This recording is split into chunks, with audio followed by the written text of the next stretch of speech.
सिर्फ साहब जैसे इस्टेब्लिश हुआ हमारे ये मोन्टाज से यार एक सेकंड जी विद ड्यू अपॉलजीज एक सवाल पूछ सकता हूँ? आज मैं पूछ लूँ। अच्छा चले पहला सवाल आप पूछ लें बाकी मेरे। तो ये जो आप आज ने जो रंग पहना हुआ है जी ये तो बसंती रंग है।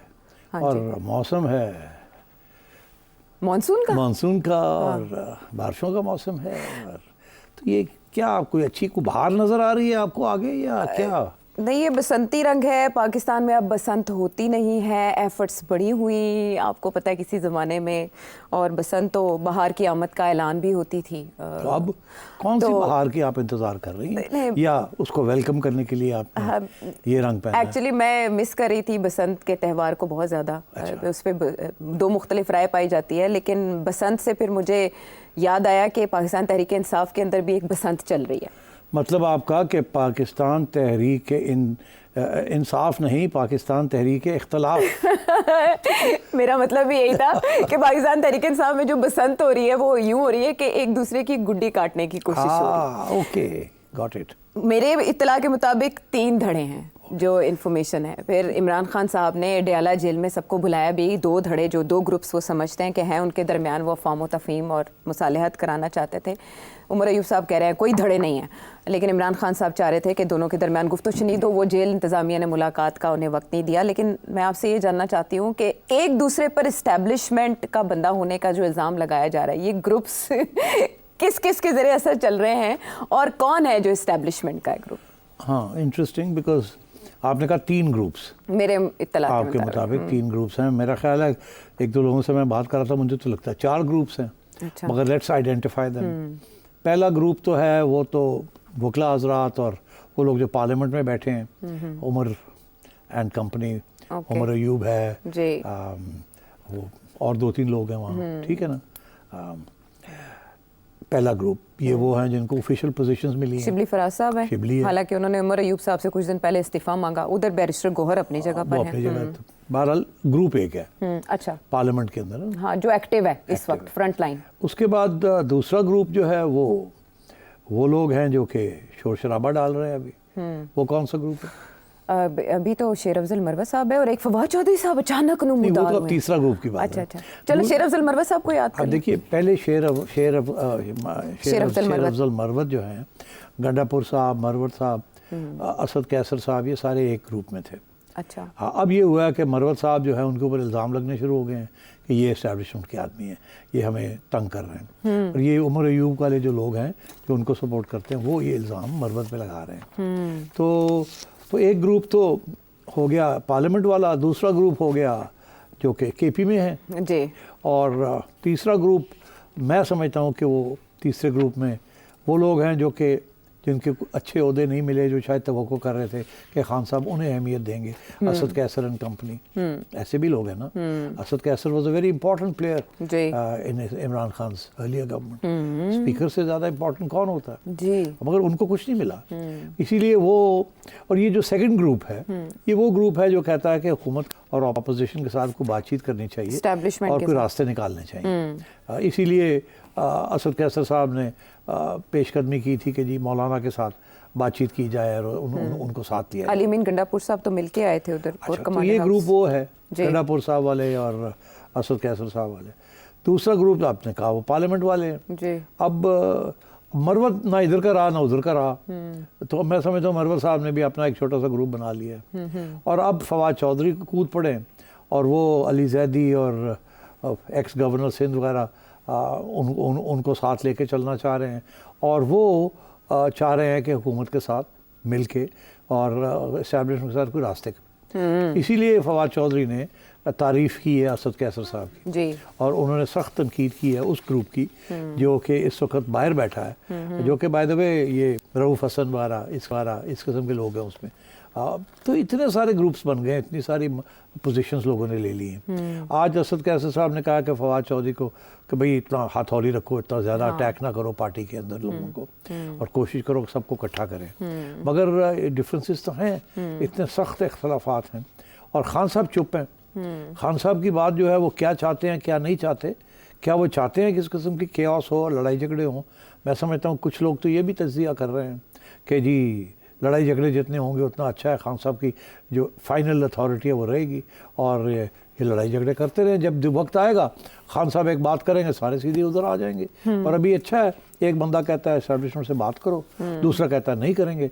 मैं आपको कहता हूँ कि ये खान साहब की पॉलिसी है। अच्छा। एक जो है वो रास्ते निकालता है इधर से, दूसरा बंद करता है, ताकि ये लोग भी कह सके कि खान साहब लेट गए हैं और खान साहब कॉम्प्रोमाइज़ करने के लिए तैयार हैं। मगर एट द सेम टाइम आपने देखा कि खान साहब एक वक्त उनका ये भी बयान था कि हम गवर्नमेंट के साथ बात करने के लिए तैयार हैं, और जिसकी वजह से फिर शहबाज शरीफ साहब को कहना पड़ा कि हम तैयार हैं। फिर उसके बाद ये था कि नहीं, हम तो उनके साथ ही बात करेंगे जिनका रियल पावर है। तो खान साहब भी डबल गेम खेलते हैं ताकि उनके लिए स्पेस ज़्यादा हो मनूवर करने के लिए। और आपको पता है खान साहब का मौक़िफ़ तो हमेशा यही रहा है कि मौका देख के बात करनी है, ज़रूरत पड़े तो यू टर्न ले लेना है, यू टर्न भी ले और उसके ऊपर कोई दिक्कत नहीं होनी चाहिए, कोई प्रॉब्लम नहीं होना चाहिए यू टर्न लेने के लिए। तो खान साहब is playing a double game, and सारी पार्टी जो है वो फिर उसी किस्म की गेम में आ गई। वो समझते हैं कि खान साहब हमें सपोर्ट कर रहा है, एक ग्रुप समझता है, दूसरा ग्रुप ये समझता है खान साहब हमें सपोर्ट कर रहे हैं। खान साहब एक ग्रुप को मिलते हैं तो उनको एक बात कहते हैं, दूसरे ग्रुप को मिलते हैं दूसरी बात कहते हैं, और वो डबल गेम चला रहे हैं। अब फवाद चौधरी साहब जो निकले हैं बाहर जी, जाहिर है उनके बोल तो इल्ज़ाम यही है कि कितने सो तुसी आहो हाँ जी, तो तुसी किस तरह आ गए बाहर लपक के, और आते सार आप आके हर ऐसी मीठी मीठी बातें कर रहे हैं कि जी इस्टेब्लिशमेंट के साथ बातचीत करें, गवर्नमेंट के साथ बातचीत करें। तो ये है कि आप डिवाइड करना चाह रहे हैं, तो वहाँ लड़ाई झगड़े और बढ़ रहे हैं अभी। और मेरा ख्याल है खान साहब इसको रोकेंगे नहीं, अच्छा इसको चलने देंगे ऐसे। That's what I think. तो ये जो इल्ज़ामात लग रहे हैं कि ये लॉन्च इमरान खान साहब ने उनके कहने पर फवाद चौधरी साहब एक्टिव हुए हैं, वो कुछ भी कर सकते हैं, पार्टी में क्या हो सकता है, ये एक राय है जो आपने कहा। दूसरी तरफ शेर अफजल मरवा साहब कह रहे हैं कि इस्टेब्लिशमेंट से फवाद चौधरी साहब की हमेशा सेटिंग रही है, लेकिन हमने देखा इमरान खान साहब के दौर में फवाद चौधरी साहब का ये रवैया नहीं था। फवाद चौधरी साहब तब भटक गए थे या अब भटके हैं? मैं समझता हूँ फवाद चौधरी साहब हमेशा इस्टेब्लिशमेंट के करीब रहे हैं, और वो बातें वही करते थे जो समझते थे कि खान साहब को बात पसंद आएगी। जब भी मुज़ाकरात हुए बाजवा साहब के साथ उस ज़माने में, हर टीम जो जाती थी उससे फवाद चौधरी उसका हिस्सा होते थे, खुफिया तौर पे जाके मिलते थे, आते थे, खान साहब को ब्रीफिंग करते थे। और मेरा ख्याल है कि फवाद चौधरी बहुत सियासी तौर पे बड़े लायक हैं और बहुत चालाक हैं, और वो खान साहब को वही बात सुनाते थे जो उनको पता होता था खान साहब को पसंद आएगी। मगर मेरा ख्याल है एस्टैब्लिशमेंट को भी वही बात करते थे जो एस्टैब्लिशमेंट को पसंद आती थी। अच्छा। तो खान वो मेरा ख्याल अभी भी वो इसी किस्म का रोल अदा करेंगे। वो रोल यही होता है, बिल्डिंग ब्रिजेस। अच्छा। बिकॉज देखिए ना, अब वो आउट हो गए ना, सारी पार्टी ने उनको, एक कोर कमेटी ने बैठ के उनको आउट कर दिया, जिसमें सारे इकट्ठे हो गए। तो अब बात यह है कि जो इकट्ठे हुए हैं वो दो ग्रुप्स इकट्ठे हुए ना, मगर असद कैसर तो उसका हिस्सा नहीं है, अंडापुर भी उसका हिस्सा नहीं है। तो अब फवाद चौधरी साहब तारीफें कर रहे हैं असद कैसर साहब की, और वो कह रहे हैं कि ऐसे लोगों को आगे आना चाहिए, बिकॉज उन्हें पता है कि ये वो लीडरशिप है जो कि पार्लियामेंट्री लीडरशिप असली है, और इनको चाहिए कि ये अपनी असर रसूख इस्तेमाल करके इस्टेब्लिशमेंट के साथ कोई रास्ते निकालें और गवर्नमेंट के साथ कुछ रास्ते निकालें।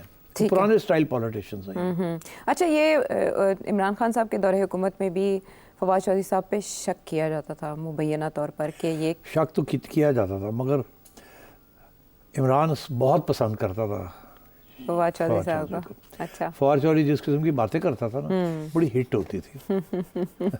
और मुझे इस बात का इल्म है ज़ाती तौर पे कि फवाद जब मिलने जाता था खान साहब को, तो ये फैसला करके जाता था वही गल्लां करनियां ने जी खान साहब को पसंद आएंगी। अच्छा। और खान साहब को बातें पसंद आती थी, थोड़ी है जी, थोड़ी है, थोड़ी है, कर देंगे, वो कर देंगे, चुक के फटे चुक दो फला कर। अच्छा। तो वहाँ जाके यही बातें मीटिंग में हमेशा हार्ड लाइन लेता था। अच्छा। और इमरान को बड़ा मज़ा आता था। हाँ। और फिर जब लताड़ता था अपोजिशन को उस वक़्त की, जब ये गवर्नमेंट में थे, ठीक ठाक खड़काता था। हाँ। और किसी को नहीं छोड़ता था, और उसके लफ्ज़ों के अंदर बड़ा मज़ायका होता था, है ना, तो इसलिए खान साहब उसको बड़ा पसंद करते थे। हाँ, लेकिन शेर अफजल मरवा साहब का ये कहना कि रजीम चेंज ऑपरेशन में फवाद चौधरी साहब का भी किरदार था। दूसरी तरफ फवाद चौधरी साहब अभी ऐसा लग रहा है बज़ाहिर जैसे ये ब्रिज बिल्डिंग के लिए एक्टिव हुए हैं। ऐसे ही है, सही है। लेकिन उनका फवाद चौधरी साहब का ये कहना कि इद्दत केस शुरू करने पर तलखियाँ ज़्यादा हुई, इद्दत केस पे माफ़ी मांगनी पड़ेगी। कौन माफ़ी मांगेगा? दूसरा ये कि अगर पीटीआई ने एस्टेब्लिशमेंट से डील की तो अंजाम नून लीग और पीपल्स पार्टी से बुरा होगा, तो फिर डील ये तो नहीं करवा रहे? नहीं, वो डील जो है वो बातें ऐसी होती हैं आयशा, पब्लिक में बातें ऐसी होती हैं, बिहाइंड द सीन्स कुछ और होता है। जब हो जाती है डील तो फिर सारे शुरू हो जाते हैं कि मामला हल हो गया, आगे बढ़ें, ये करें वो वसी तरह मफाद में। अच्छा, तो वो मैं समझता हूँ इमरान खान फवाद के खिलाफ कभी भी कोई ओपन लाइन नहीं लेंगे। अच्छा, ठीक है, राइट। और इसी से हमें पता और चल जाएगा। फवाद पूरी कोशिश करेगा कि वो खान साहब को फिर मिले। और मेरा ख्याल अभी मुलाकात तो नहीं हुई। नहीं, अभी तक तो नहीं हुई। तो वो थोड़ी सी हार्ड लाइन ले रहे हैं अपना इमरान साहब, बिकॉज उन्हें पता है बाहर पूरा एक मवाद बना हुआ है फवाद के खिलाफ। मगर वो मिलेंगे, मेरा ख्याल है फवाद की मुलाकात होगी इमरान से। अच्छा, और मेरा ख्याल है उसके बाद फवाद आएगा और उसकी अहमियत बढ़ जाएगी। ठीक है। शेर अफजल मरवत साहब जो हैं वो तो 15 या 16 जुलाई तक इमरान खान साहब से मिलने जा रहे हैं। रऊफ हसन साहब ने कहा है कि जब कश्ती डूबने लगती है तो चूहे इधर उधर भागते हैं, तो उन्होंने तो मुलाकात क्यों दी जा रही है? उन्होंने शायद इशारा फवाद चौधरी साहब की तरफ किया है, तो नहीं, मरवत की तरफ भी किया होगा। हाँ, मैं भी वो जो मुश्किल वक्त आता तो उन्होंने कहा ये जो लोग इधर उधर हो गए पार्टी में, अब उनकी वापसी की गुंजाइश अभी नहीं और इसका फैसला खान साहब करेंगे।